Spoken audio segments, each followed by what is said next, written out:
Gabi na nang pauwi ako mula sa trabaho.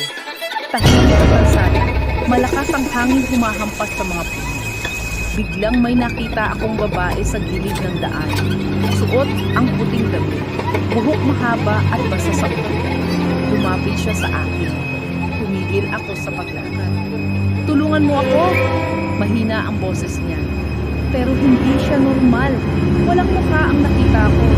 Puti lang, parang ulap na may hugis tao. Kinabahan ako, pero sabi ng sarili ko, hindi ito totoo. Panaginip lang ito. Ngunit naramdaman ko yung malamig na kamay niya na dumampi sa balikat ko. Humakbang ako palayo, pero sa likod ko, narinig ko ang, "Huwag mo akong iiwan."